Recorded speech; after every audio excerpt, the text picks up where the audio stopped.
So in this video, we're going to talk about optics, and we'll start our conversation by discussing the nature and speed of light. So first of all, what is light? Well, light is an electromagnetic wave, which, unlike sound, does not require a medium to travel.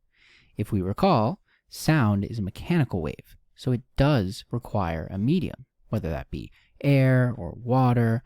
It cannot travel through a vacuum. Now again, this is in contrast to light, which can travel through a vacuum. And in fact, it travels the fastest through a vacuum. So empty space, essentially. And in a vacuum, the speed of light, the speed at which light is traveling, is approximately equal to 3 times 10 to the 8th meters per second. Now, very importantly, the speed of light is constant.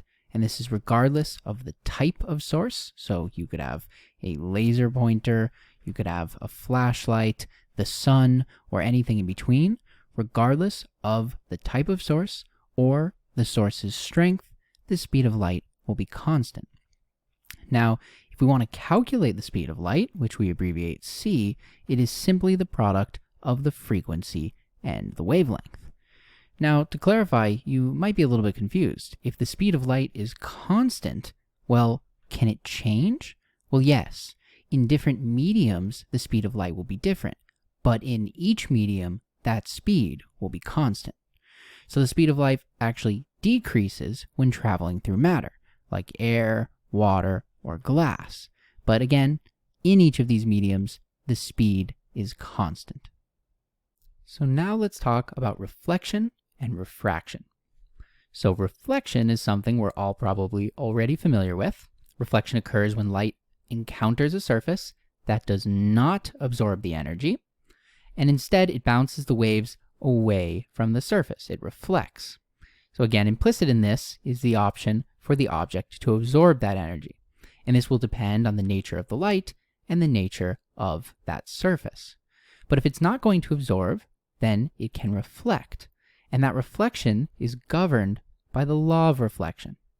And the law of reflection simply states that the angle of incidence equals the angle of reflection. So by angle of incidence, we mean essentially the angle of the incoming ray of light. And this is measured against the normal. So this is essentially 90 degrees to the surface, which in our example here is a mirror. So we have this incident ray, and we have that incident angle, which means the outgoing angle, the angle of reflection, will have the same angle as the incident angle. Now, that covers reflection, but what about refraction? Refraction is something less common, at least obviously, in our everyday lives. Refraction occurs when light passes between materials of different densities, causing light to bend, ultimately or fundamentally, due to a change in speed. So we can see an example of that here. We have a ray of light, which is incoming towards a raindrop. So here, if we consider this interface, on this side, we have air. So this is one medium with one particular density.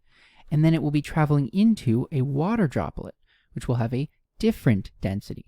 So when that happens, the light will bend and it will change speeds. And the same thing is true as it goes from the water droplet back to air. Again, it's going through a different medium of a different density, which will cause it to bend as it changes speed. So one of the ways we make use of light for practical applications is with the help of lenses and mirrors.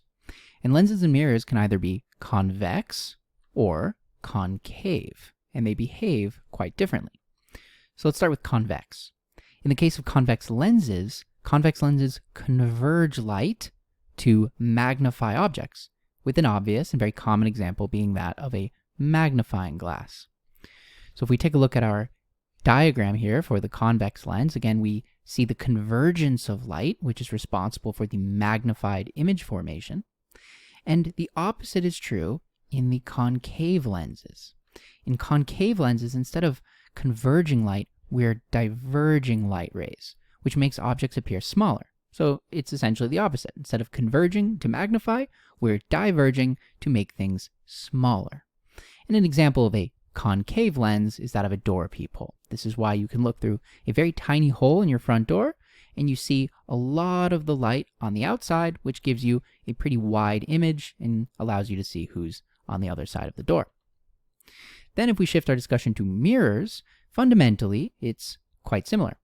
In the case of convex mirrors spread light, which provides a wide field of view, with a common example being side view mirrors in our vehicles. Then concave mirrors instead focus light to a particular point, creating real or virtual images. So an example of this would be a flashlight. So now let's review some of the most important points from this lesson. First of all, light is an electromagnetic wave, which, unlike sound, does not require a medium to travel. If we remember, sound is a mechanical wave, and therefore it must propagate through physical matter, whether it be a solid, liquid, or gas. Then we turned our attention to the nature of light, and specifically the speed of light, where we said that light travels the fastest in a vacuum and slower through other mediums. And that speed of light in the vacuum is approximately equal to 3 times 10 to the 8th meters per second, and we call this speed the speed of light. Now, the speed of light, which is abbreviated c, is simply a product of the frequency and the wavelength. Remember, it is an electromagnetic wave. Then we focused our conversation around reflection and refraction, reflection being the rebounding, the change in direction of light after it encounters a surface, and refraction is the bending of light. And in the context of reflection, we were focused on the law of reflection, which says that the angle of incidence is equal to the angle of reflection. Then in the context of refraction, we said refraction occurs when light passes between materials of different densities, causing light to bend due to a change in speed.